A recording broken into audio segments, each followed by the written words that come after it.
Operation തൂഫാന്റെ ഭാഗമായി ലഹരി വിൽപ്പനയ്ക്കെതിരെ പരിശോധന കർശനമാക്കി police.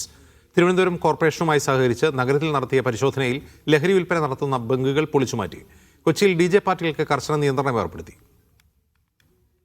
Medical college police station പരിസരത്ത് നിന്നാണ് തിരുവനന്തപുരം കോർപ്പറേഷന്റെ നേതൃത്വത്തിലുള്ള പരിശോധന ആരംഭിച്ചത്.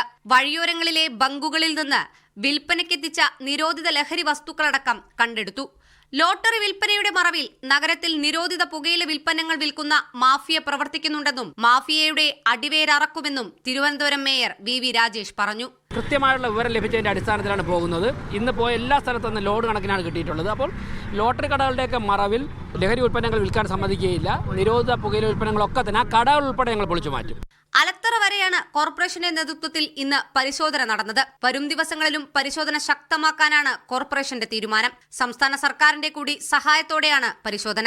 സർക്കാർ പ്രഖ്യാപിച്ച ഓപ്പറേഷൻ തൂഫാന്റെ പശ്ചാത്തലത്തിൽ കൊച്ചിയിൽ DJ പാർട്ടികൾക്ക് കർശന നിയന്ത്രണം ഏർപ്പെടുത്തി സിറ്റി പോലീസ് ഉത്തരവ് പുറത്തിറക്കി. രാത്രി 11 മണിക്ക് ശേഷം പബ്ബുകളിൽ DJ പാർട്ടികൾ അനുവദിക്കില്ല. ഉത്തരവ് ലംഘിച്ചാൽ കർശന നടപടി ഉണ്ടാകുമെന്നും സിറ്റി പോലീസ് കമ്മീഷണർ പറഞ്ഞു. കൊച്ചി ബ്യൂറോയ്ക്കൊപ്പം മീഡിയ 1 തിരുവനന്തപുരം.